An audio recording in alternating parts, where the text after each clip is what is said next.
أما بعد قال الله تبارك وتعالى في كلامه الكريم أعوذ بالله من الشيطان الرجيم بسم الله الرحمن الرحيم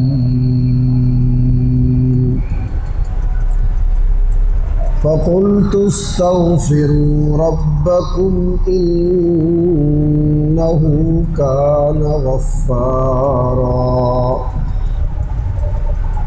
يرسل السماء عليكم مدرارا ويمددكم بأموال وبنين ويجعل لكم جنات ويجعل لكم أنهارا ما لكم لا ترجون لله وقارا وقد خلقكم أطوارا وقال الله تعالى في مقام آخر إن الله وملائكته يصلون على النبي يا أيها الذين آمنوا صلوا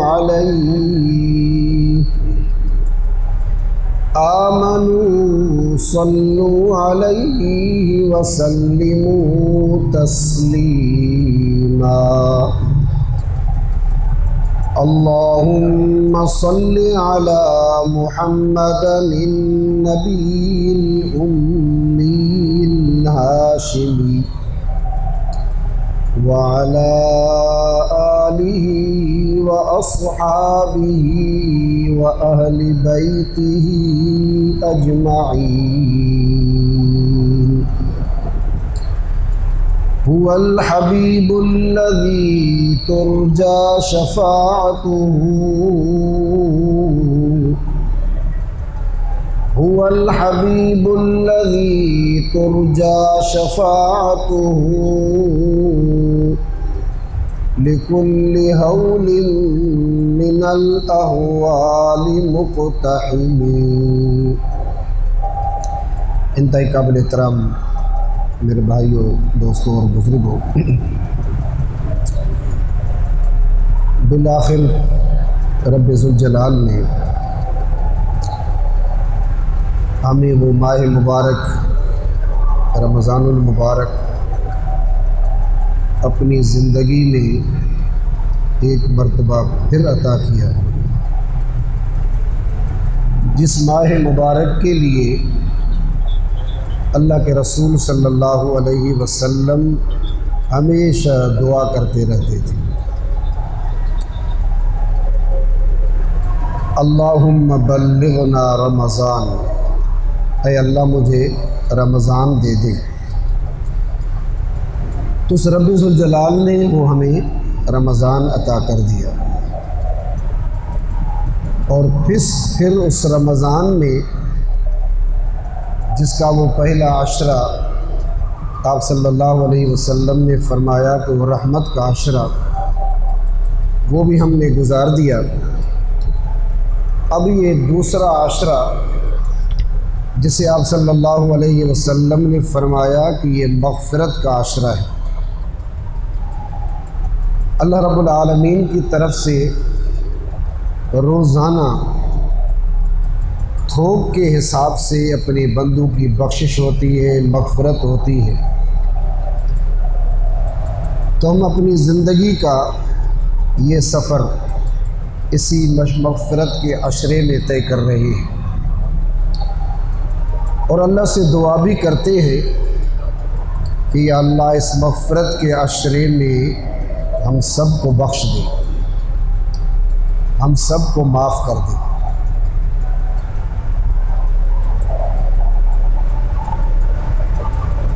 اور یہ ماہ مبارک جس کی اہمیت اور خصوصیت جو قرآن اور حدیث میں ہم سنتے رہتے ہیں، تو اس قرآن اور حدیث کی روشنی میں اس ماہ مبارک کا ایک تعارف یہ بھی ہے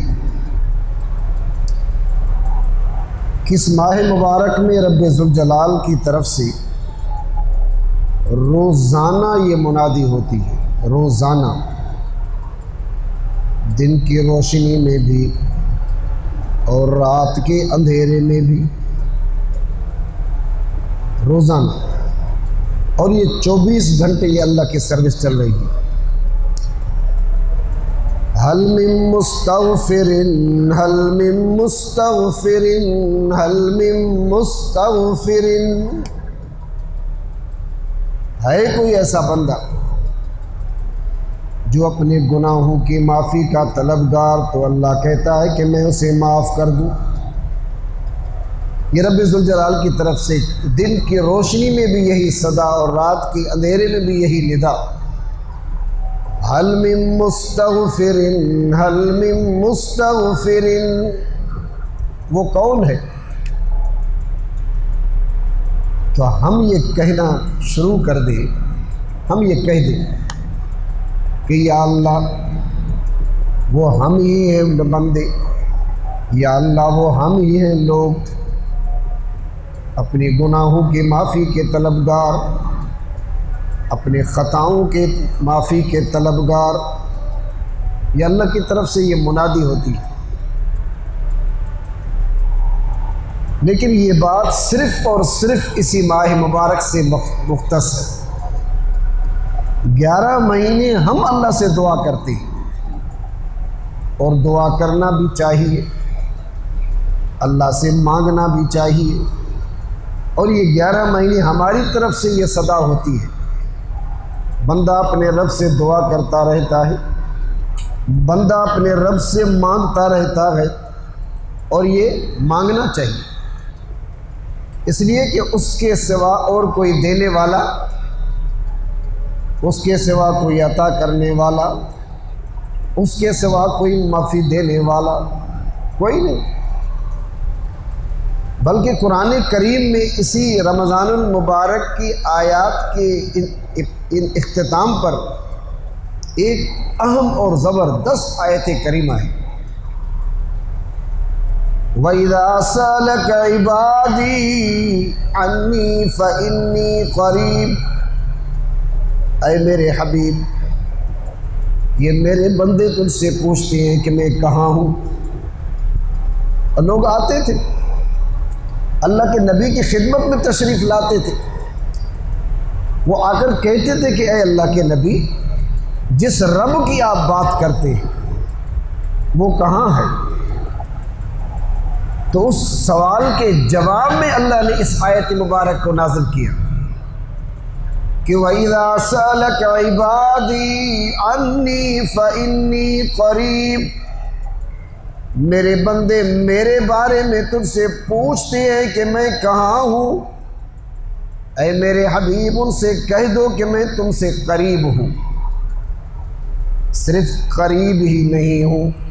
سورہ قاف میں فرمایا کہ من حبل الورید، یہ جو شہ رگ ہے جس سے انسان سانس لیتا ہے، اللہ کہتا ہے کہ اے لوگوں میں تو تمہاری شہ رگ سے بھی قریب ہوں، مانگنا ہے تو مجھ سے مانگو۔ تو یہ بندہ اپنے رب سے مانگتا رہتا ہے، کیونکہ وہی حاجت روا ہے، وہی مشکل کشا ہے، وہی بہت کچھ ہے جو اللہ بادشاہی ہے۔ لیکن یہ 11 مہینہ سروس ہماری طرف سے ہوتی ہے۔ جیسے ہی رمضان کا چاند نظر آیا تو اللہ کے حبیب صلی اللہ علیہ وسلم نے فرمایا کہ رب ذوالجلال کی ذات کا نزول ہوتا ہے آسمان کی دنیا پر، پھر وہیں سے رب ذوالجلال کی طرف سے یہ منادی آتی ہے، حل من مستغفر حل من مستغفر حل من مستغفر۔ ہے کوئی بندہ تو اگر ہم بالفرض ایک لمحے کے لیے ہم آپس میں یہ بات طے کر لیں تو ہم تو سب کے سب اچھے لوگ ہیں، 5 وقت نماز پڑھنے والے، رمضان کے روزے بھی رکھنے والے، زکوٰۃ بھی دینے والے، حج کی ادائیگی بھی کرنے والے، امانت اور دیانت کے بھی پیکر۔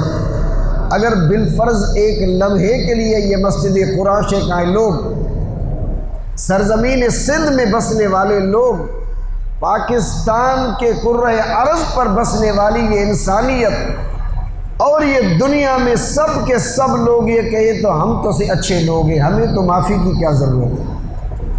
معافی تو وہی طلب کرے جو بندہ گناہ گار ہو، کسی نے کوئی جرم کیا ہو۔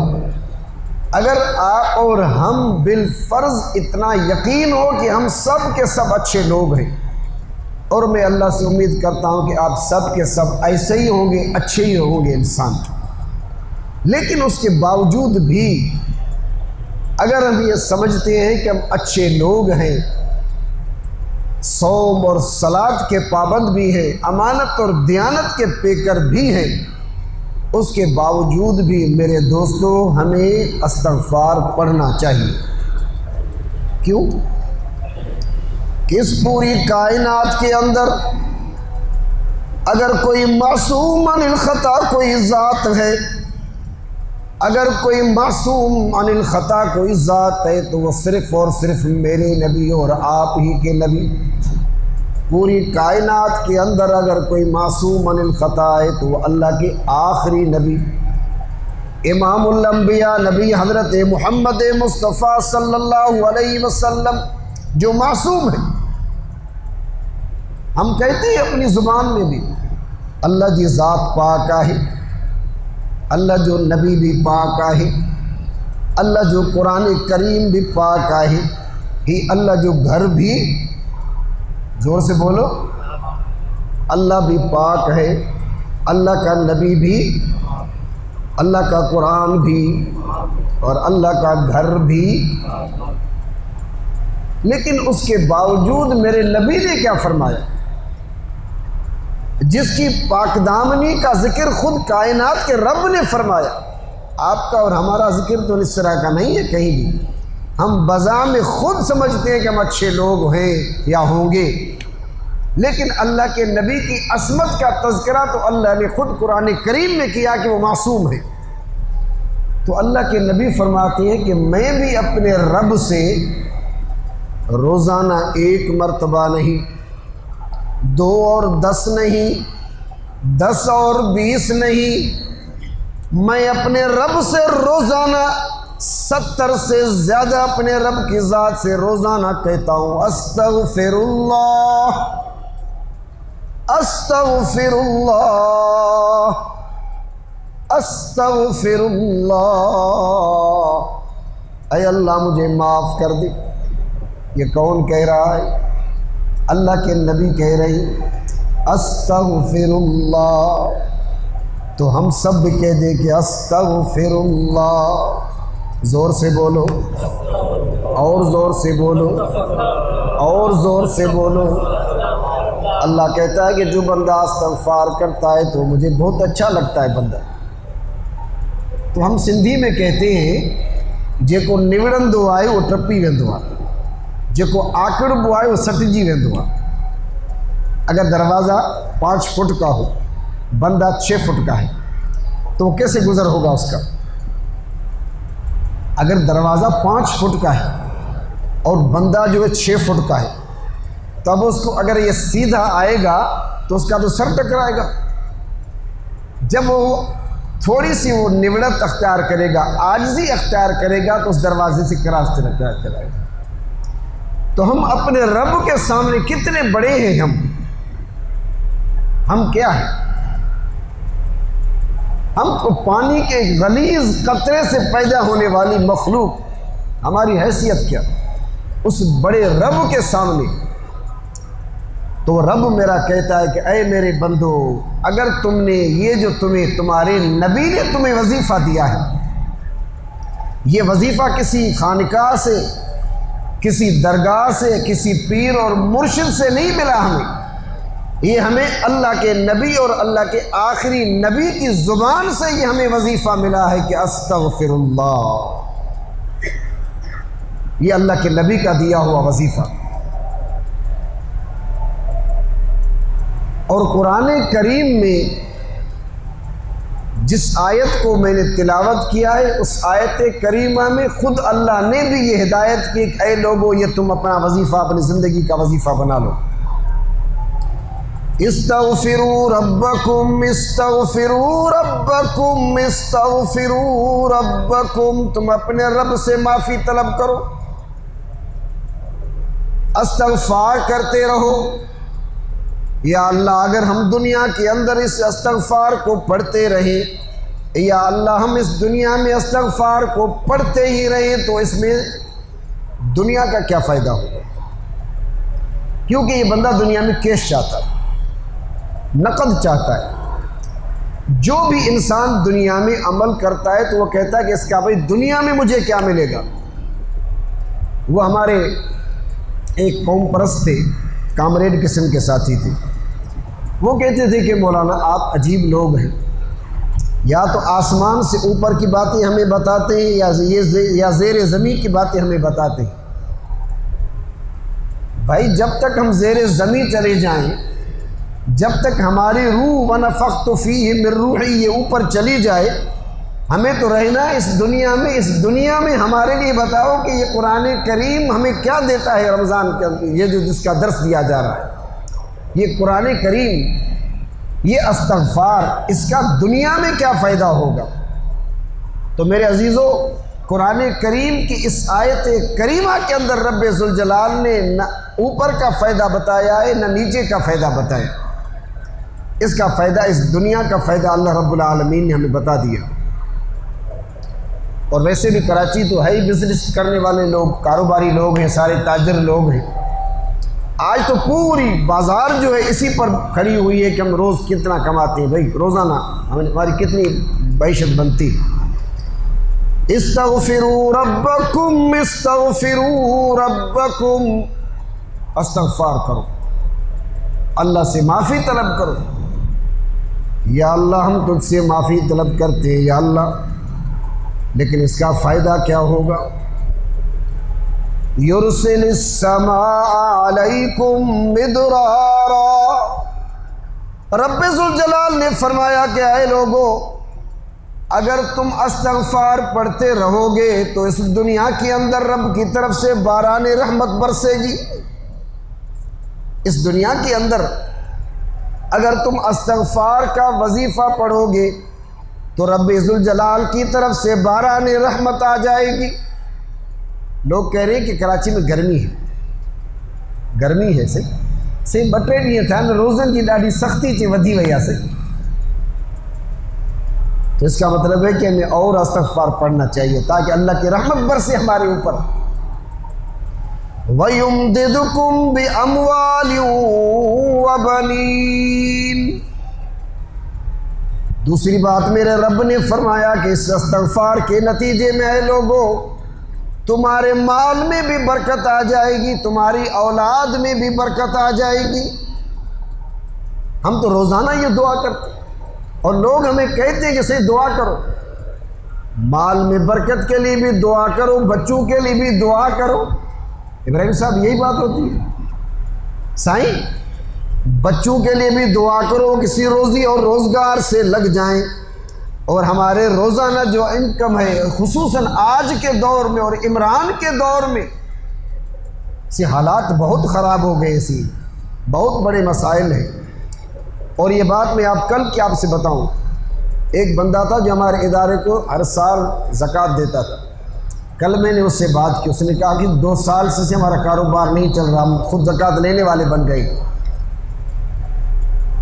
وہ ایک نہیں، ایسے کئی لوگ ہیں جو کہتے ہیں کہ ہم پچھلے سال زکوٰۃ دینے والے تھے لیکن آج ہم زکوٰۃ، کاروبار سارا ٹھپ ہو گیا۔ یہ عمران کی آمد کی برکت ہے پاکستان کے اوپر، ان سیکولر حکمرانوں کی یہ نحوست ہے ہمارے دنیا کے اوپر کہ جو خوشحال لوگ تھے وہ بھی بدحال بنتے جا رہے ہیں۔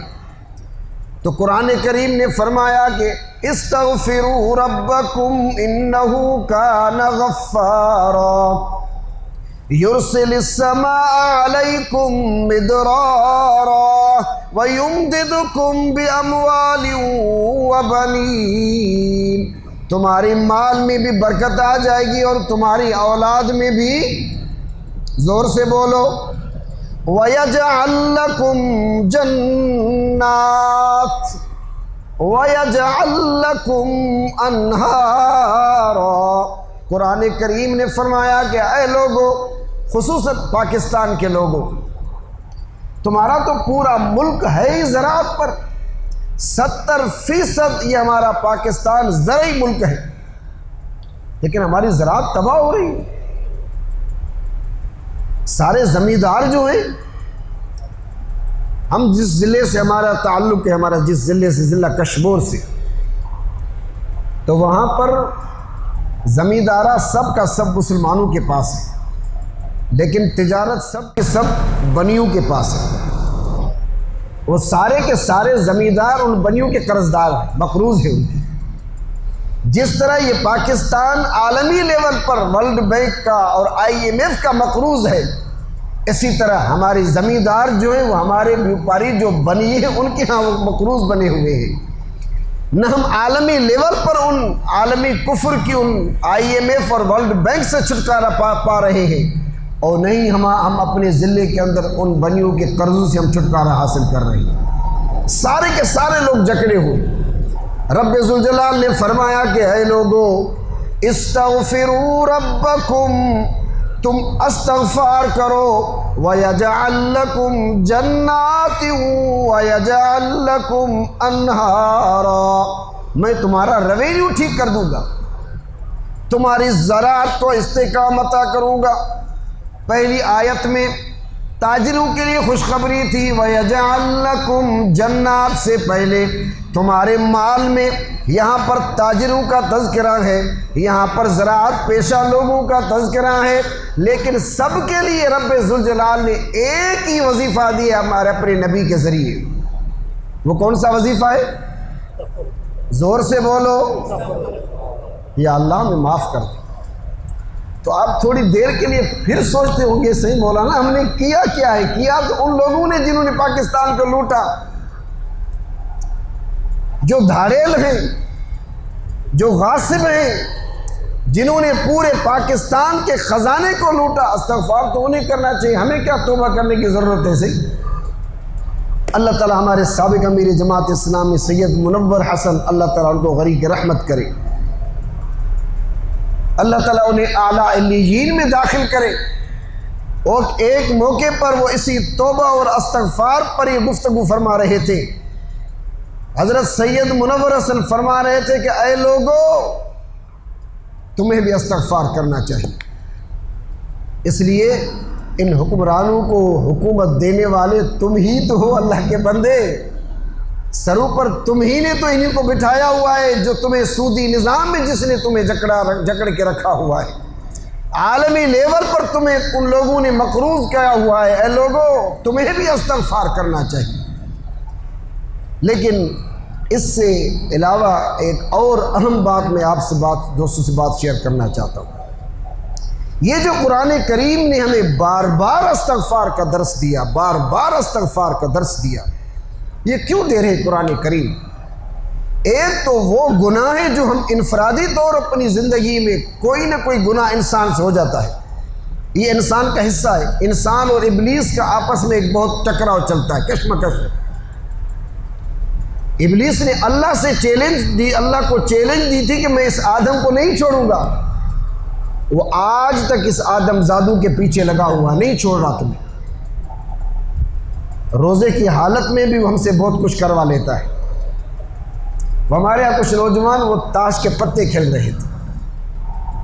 ارے بابا، یہ رمضان جو مہینہ ہوا، تاش کے پتن ساتھ کھیلو تھا پیا، کسی وقت پاس کر رہے ہیں۔ تاش کے پتوں سے روزے دار بندہ کھیل رہا تھا، وہ کہہ رہا تھا وقت پاس کر رہا ہوں اسے۔ کوئی موبائل کے اندر کوئی ڈرامہ دیکھ رہا ہے، ارے بابا چھاتو کریں جیسے وقت پاس کیا تو۔ یعنی شیطان اگر بندھا ہوا ہے، لیکن ان کے اعلیٰ کار جو کسی نہ کسی صورت ہم سے کوئی نہ کوئی گناہ کہیں آنکھ سے کوئی گناہ ہو رہا ہے، کہیں کان سے کچھ سنائی دی جا رہی ہے، کہیں ہاتھ غلط طرف اٹھ رہے ہیں، کہیں پاؤں غلط طرف چل رہے ہیں، کسی نہ کسی صورت کے اندر تاجر تجارت کے اندر ڈنڈی مار رہا ہے، جو جہاں بیٹھا ہوا کسی نہ کسی صورت میں. لیکن میں تو یہ کہتا ہوں یہ تو ہمارے انفرادی ہمارے گناہ ہیں، اس پر بھی ہم اللہ سے استغفار کریں، اس پر بھی ہم اللہ سے استغفار کریں. اللہ معاف کرنے کے لیے اب تیار موجود ہے. لیکن اس کے سوا ایک ہمارا اجتماعی جرم بھی ہے. تو انفرادی جرائم میں ہم انفرادی طور پر اللہ سے توبہ کریں، رات کے اندھیرے میں اللہ سے توبہ کریں، دن کے روشنی میں اللہ سے معافی طلب کریں. تو رب ذوالجلال کہتا ہے کہ تم نے اکیلا انفرادی جرم کیا تھا، تمہیں اکیلے معاف کرنے کے لیے تیار ہوں. لیکن کچھ ایسے جرائم ہیں جو انسان اجتماعی طور پر کرتا ہے. آپ کہتے ہیں کہ یہ کیسا جرم ہے کہ میں نے مل جل کر کیا؟ حالانکہ گناہ تو چھپ کر کیا جاتا ہے. باپ کو پتہ نہیں ہوتا کہ میرے بیٹے کے کیا اعمال اور افعال ہیں، بیٹے کو پتہ نہیں کہ میرے باپ کا کیا کردار ہے، بیوی کو شوہر کے بارے میں، شوہر کو بیوی کے بارے میں، بچوں کو بڑوں کے بارے میں، بڑوں کو بچوں کے بارے میں. کیونکہ گناہ ہے ہی ایسی چیز انسان چھپ کر کرتا ہے. اور حضرت ابراہیم بن ادہم نے تو اس طرح فرمایا تھا کہ اے لوگو چھپ کر تم گناہ کرو، لیکن سب سے چھپ سکتے ہو، لیکن میرے رب سے کہیں چھپ. زور سے بولو. قرآن کریم میں سورہ الرحمن کے اندر رب ذوالجلال نے فرمایا یا معشر الجن والانس ان استطعتم ان تنفذوا من اقطار السماوات. اے جن اور انسان کی جماعت، نکل جاؤ میری زمین سے، نکل جاؤ. کہاں نکل سکتے ہیں ہم؟ آسمان سے نکل جاؤ، کہیں نہیں نکل سکتے. لا تنفذوا لا تنفذوا. ہم کہیں نکل، تو ہم جب نکل بھی نہیں سکتے، چھپ بھی نہیں سکتے، پھر کیسے ہم گناہ کر سکتے ہیں؟ اگر انسانوں سے چھپ کر ہم نے کیا ہے تب بھی ہمیں اللہ سے معافی طلب کرنا چاہیے. لیکن ایک اجتماعی گناہ اور بہت بڑا گناہ، وہ ہم نے سب نے بالکل کھلا گناہ کیا ہوا ہے. یا اللہ، کون سا یہ گناہ ہے؟ تو یہ کون سا مہینہ ہے؟ زور سے بولو.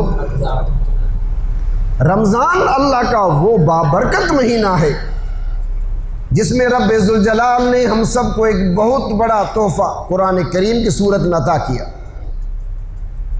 سب سے بہت بڑی نعمت اللہ نے قرآن کریم کی صورت میں عطا کی. رمضان کا وہ مہینہ جس میں اللہ نے ہمیں یہ پاکستان جیسی دولت بھی ہمیں عطا کی.